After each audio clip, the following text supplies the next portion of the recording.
Assalamualaikum warahmatullahi wabarakatuh. Salam sejahtera buat kita semua. Salam Om Swastiastu, Namo Buddhaya, salam kebajikan. Kembali lagi di channel YouTube Afif Safi, pakar bola mengomentari sepak bola dengan kebahagiaan. Karena kebahagiaan, rasa geram, gergetan dan pengen mengumpat ya. Mungkin di sini ada yang kesel banget sama Barcelona, cara main Barcelona, pemain Barcelona, strategi Hansi Flick. Gua mencoba mewakili suara kalian. Kalaupun ada yang nggak setuju silakan dibantah ya, karena sebelum bulan Ramadan gua mau mengumpat-ngumpat dulu ya, sumpah serapah dulu pada yang terjadi, karena Barcelona bukan cuma kalah tapi main jelek. Barcelona kalah, main jelek, dan beberapa keputusan wasit kontroversial, janggal, cenderung merugikan Barcelona. Itu gua akan bahas ya, wasit gua akan bahas nih. Jangan kabur loh, Sid ya. Oke, mungkin selama bulan Ramadan ini gue akan ganti namanya, bukan pakar bola ya, tapi namanya adalah bola puasa. Membahas sepak bola di bulan puasa. Ya, gue juga bakal jawabin pertanyaan-pertanyaan, baik pertanyaan normal maupun pertanyaan yang tidak normal. Gue akan bahas, gue akan jawab sesuai kemampuan dan kapasitas gue aja ya. Jawabannya nggak melulu mendapatkan solusi, tapi mudah-mudahan menghibur. Itu dia teman-teman. Oke. Ini mic udah sengaja banget gue pegang karena episode sebelumnya gue cantel itu masih ada yang mengeluh bahwa suaranya gak kedengeran. Jadi gue pegang aja nih. Oke, kita bahas ke pertandingan langsung. Nih gue mau bahas pertandingan, pemain, Hansi Flick, wasit. Ingat ya, jangan kabur lu, Sid. Pertandingan babak pertama boring seboring-boringnya ya. Akhirnya ada gol Paku Barsi. Tidak lama kemudian Girona berhasil menyamakan skor. Ya, lagi-lagi counter attack dari sisi kiri, offset trap yang gagal. Akhirnya bisa diceloskan ke dalam gawang oleh pemain Girona. Lemar ya, Lemar nih kan punya eksplosivitas juga. Setelah itu deadlock lagi satu sama. Barcelona memasukkan beberapa pemain ya, Hansi Flick memasukkan beberapa pemain Barcelona, tidak mengubah keadaan. Justru pemain dari Girona itu bisa mencetak gol di menit-menit akhir ya. Akhirnya membuat Girona unggul dan peluit akhir dibunyikan, 6 waktu tambahan waktu, tidak membantu apapun buat Barcelona, dan akhirnya Barcelona kalah dengan skor 2-1. Itu ya, langsung let's go kita bahas. Gini, 3 kesalahan pelatih yang paling dasar itu adalah salah starting line up, salah memilih starting line up. Yang kedua, salah menentukan game plan. Yang berikutnya, salah merespon lawan dan salah melakukan pergantian pemain. Tiga-tiganya Hansi Flick lakukan saat itu. Oke. Starting line up. Sekali lagi gue katakan, lu mau butuh gol, mau butuh golin, udah jelas-jelas lawan lu low block, pasti lawan lu parkir bus, masih pakai Ferran Torres. Dari berapa? 11 pertandingan udah gak bisa cetak gol dia. 15 pertandingan ada golnya cuma berapa gitu. Itu striker Barcelona yang menakutkan itu. Yang beberapa peluang, bahkan dalam satu match pernah 6 peluang tidak ada yang masuk. Itu yang diharapkan. Hansi Flick mau berharap sama itu orang, mencetak gol, menjadi anomali, membongkar parkir bus, membongkar tembok pertahanan pakai otak, pakainya Ferran Torres. Nah bisa ya. Rapinya main, Lamine Yamal main, Fermin Lopez main, Dani Olmo dan Ferran dan Frenkie de Jong. Masih lebih banyak defense Lamine Yamal ketimbang Frenkie de Jong secara statistik nih ya. Gua nonton juga, baca statistik juga. Ya. Dan ada beberapa kali peluang Girona yang dimentahkan bukan oleh back, bukan juga gelandang, tapi Rapinya Fermin turun, kurang ngasih contoh apa itu, untuk mengisyaratkan bahwa ayo kita capek sama-sama bantu defense. Udah di belakang, kapan sih terakhir pairing Kubarsi dan Gerard Martin tuh jelek? Kapan sih? Kenapa tuh pairing lagi enak-enak terus diganti? Ya seakan-akan terjadi masalah padahal lagi enak gitu.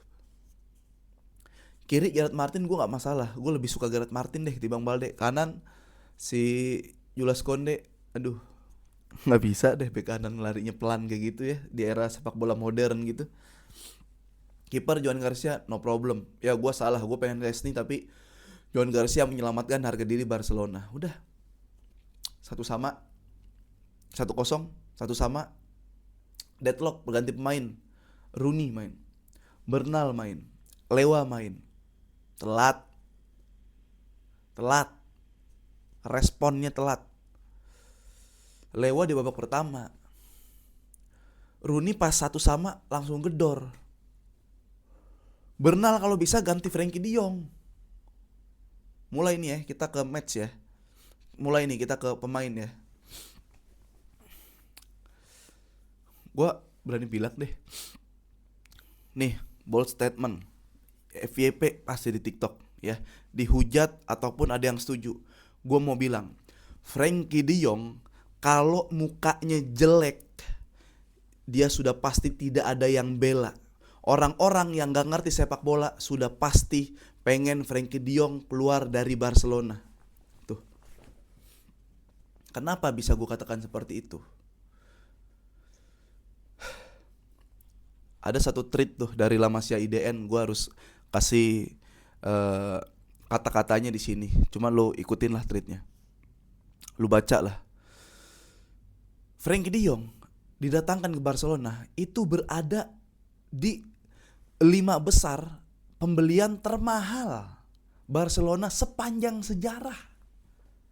Ya, dia di atas Luis Suarez. Ya.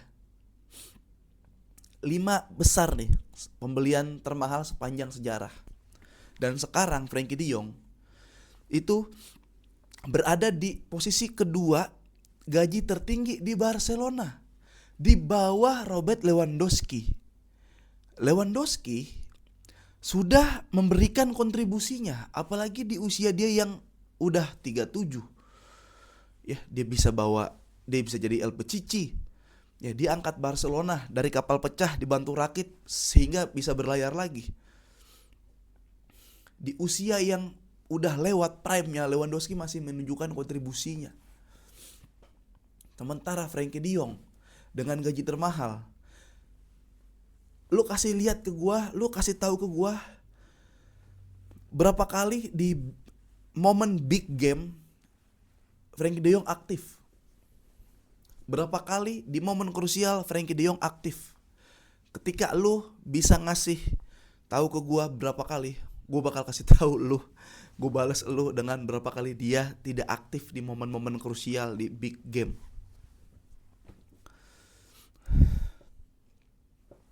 Jadi sekali lagi gue katakan, Frenkie de Jong kalau mukanya jelek itu udah pasti gak ada yang bela buat dia bertahan di Barcelona. Orang-orang yang gak ngerti bola sudah pasti pengen Frenkie de Jong out di Barcelona. Dia hanya melihat Frenkie de Jong yang muter-muter, passing akurat namun jarang pass to forward, males pressing walaupun gak diberikan tugas untuk rebut bola, tapi lu tidak bertanggung jawab untuk mengganggu dan menaikkan moral di lini tengah, depan maupun belakang. Di usia yang prime, pembelian termahal, gaji tertinggi, dengan kontribusi seperti ini, sorry Frenkie de Jong, gue udah gak ada ampun buat Frenkie de Jong. Silakan bantah. Ya. Emang gantinya siapa Frenkie de Jong kalau gak ada? Casado ada, Marc Bernal ada. Tapi kan jelek begini, bos, umurnya berapa? Gajinya berapa? Udah usia prime-nya, udah prime belum nih? Ya. Nggak bisa. Itu Frenkie de Jong. Berikutnya, mungkin lu masih ada yang nganggap lu mah pilih kasih kali bang, karena La Masia aja lu dukung tuh si Casado, Bernal, siapa? Gavi, Fermin. Balde La Masia kan? Gue berani bilang, Balde bukan gak cocok bermain high defensive line. Balde tidak cocok bermain bola. Balde tidak cocok bermain di Barcelona. Tuh gue lebih alusin lagi deh. Atribut Balde hanyalah dia memiliki eksplosivitas. Dia passing gak bisa, dia defense gak bisa, visi bermainnya gak ada. Beberapa kali match Balde itu sangat terbantu. Minus Balde sangat terbantu dengan kecepatan larinya. Tapi kalau Balde bertemu dengan pemain yang sama cepatnya, Balde hanyalah orang yang lewat di sekitaran Barcelona lalu dipakein jersey Barcelona terus disuruh main bola. Dah. Balde itu.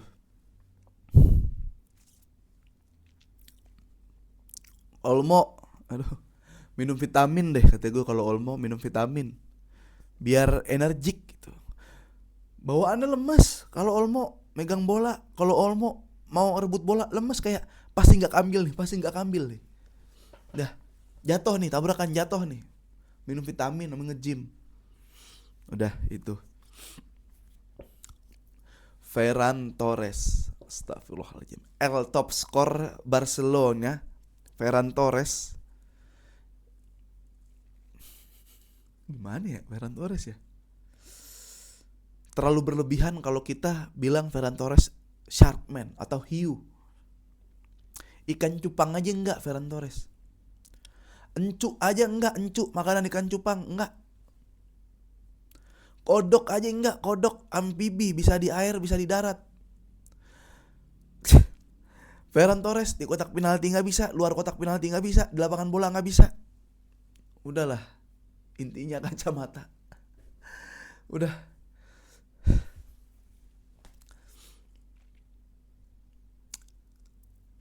Mungkin ada orang yang bilang Ferran Torres ditakutin gitu. Striker tuh kan bikin takut lawan ya tugasnya ya. Ini kenapa kalau Ferran Torres yang main, yang takut tuh gua fans Barcelona. Kenapa sih?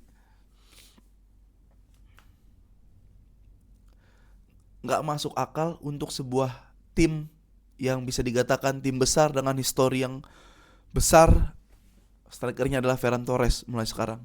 Deh, nggak bisa. Udah itu. Siapa pergantian Mark Bernal nggak dapet lah dia spotlight. Cancelo ada nggak dipakai, udahlah. Casado ada nggak dimainin, udah nggak usah. Siapa lagi tuh? Nggak usah main. Pemain inti aja dimainin ya. Pemain yang tolol capek, key playernya lagi off, nggak on fire, matilah Barcelona. Udah itu aja polanya. Sekali lagi gue mau koreksi dah kalimat gue di episode sebelumnya. Gue bilang bahwa kalau Hansi Flick atau Barcelona tidak meraih trofi pada musim kali ini, maka ini adalah musim terakhir Hansi Flick bersama Barcelona. Anggap saja musim ini adalah terima kasih kepada Hansi Flick telah memberikan Barcelona 4 gelar. Gue turunin lagi levelnya bahwa kalau Barcelona permainannya tidak berubah, ini adalah musim terakhir dari Hansi Flick. Gue gak perlu deh peduli menang atau juara-juara ini itu. Kalau lu perbaiki cara main lu, ya itu otomatis juara, itu otomatis menang. Itu aja. Ya. Satu-satunya nih, kalau Hansi Flick memang kepala batu, dan dia gak mau mengubah strateginya, dia berprinsip strategi tunggalnya ini bisa mengalahkan siapapun, gue masih toleransi dia bertahan. Tapi Barcelona gak usah beli back. Barcelona menggunakan 2 defensive midfield menjadi central back deh. Itu aja.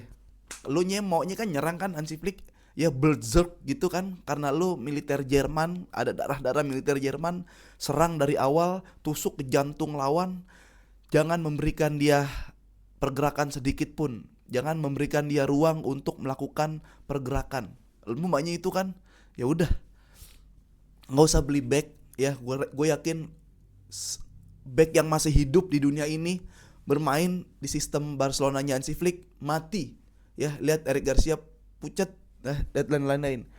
Kalau mau nih Hansi Flick nih, Ini Hansi Flick ya. 4-2-3-1. Mana nih pemain nih? Satu. Bisa gini, 4 2 3. Nah nih. Bola. 3 4 2 3 1. Nih ya. Nih Hansi Flick, dengerin nih. Nih. 4-2-3-1. Barcelona nggak usah beli back, ingat ya, nggak usah beli back. Ini mainin di sini kiper. Kalau bisa back lagi, jadiin kiper. Kan lu nggak mau bertahan kan, Hansi Flick. Nih di sini langsung lu kasih aja nih Mark Bernal atau Frenkie De Jong, yang cari yang posisinya sama. Lu cari defense midfield ya, yang bisa passing, yang mau ngerebut bola, taruh di sini. Dua-duanya. Ini sayap. Kalau enggak siapa ya? Gerard Martin aja taruh sini. Satu lagi defense midfield. Sini sayap. Ini tetap defense midfield murni. Lu serang tuh semua tuh. Serang semua tuh. Gini nih mainnya nih. Ya, jadi kan kebobolan enggak apa-apa, pengennya Hansi Flick. Ya, kebobolan enggak apa-apa, tapi golin lebih banyak. Kayak gini aja nih main nih. Gelandang, enggak usah pakai back nih, gelandang. Udah kayak orang tolol gua. Lucu banget. Dah, sekarang gue mau ke wasit nih. Soto lu dengerin nih. Dari 2024 ya, Barcelona itu ketika laga tandang baru menang 3 kali kalau dipimpin sama Soto. Itu hanya statistik lah. Gue mau bilang kayak gini. Sekali lagi ya, gue tekankan, gue menghindari berdiskusi sepak bola sama orang yang nggak nonton match tersebut. Ya, dia hanya tidur, melek, lihat berita, terframing sama media, dimakan mentah-mentah, nonton dari potongan TikTok atau diceritain temen, atau nonton kreator AI ChatGPT. Gue nggak mau, dan gue sangat menghindari orang-orang seperti itu, karena diskusinya dia udah pasti mental block. Ya, kalah ya udah kalah, nggak tahu dia kalahnya kenapa, nggak tahu dia cara mainnya gimana, nggak tahu dia menit per menitnya. Gini, udah beberapa kali Barcelona dirugikan oleh wasit, ya baik La Liga maupun Copa del Rey. Copa del Rey udah banyak lah. Yang terbaru aja ini, yang terbaru dari Barcelona Sociedad. Barcelona jelas dirugikan, ya, dan Barcelona membuat laporan. Langsung direview sama RFIF. Setelah itu apa yang terjadi? Wasitnya direview dan dikasih ultimatum, entah sebuah hukuman yang mengakibatkan wasit tersebut yang memimpin Barcelona Sociedad tidak memimpin di laga-laga besar. Ya, dia direkomendasikan untuk tidak memimpin jalannya pertandingan Piala Dunia. Berhasil tuh. Itu laporan. Jadi yang mau diselamatkan kan sepak bolanya. Itu yang nggak usah yang nggak kasat mata lah, yang diungkit-ungkit nggak usah, yang terjadi sekarang aja gitu. Lawan Atletico Madrid itu juga aneh menurut gua. Di samping Barcelona emang mainnya jelek, gua kan lebih concern ke permainan kan ketimbang keputusan wasit tolol. Cuma ini gua udah kayak harus ngomong gitu loh, itu harus direview lagi ya. Ada yang nggak kartu merah, 2 kali pelanggaran nggak kartu merah, tackle yang sama yang biasanya merah nggak kartu merah. Jadi bias, dan sekali lagi Barcelona tidak diuntungkan. Barcelona jelas dirugikan. Tapi kan wasit manusia, human errornya pasti ada gitu.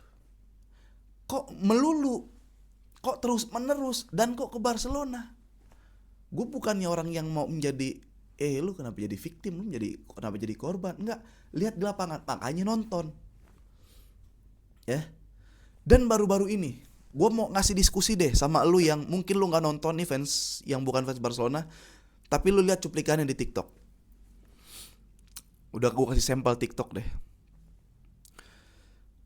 Gol kedua Girona, menurut gue ya, gol itu tidak sah karena pelanggaran pemain Girona terhadap Jules Koundé.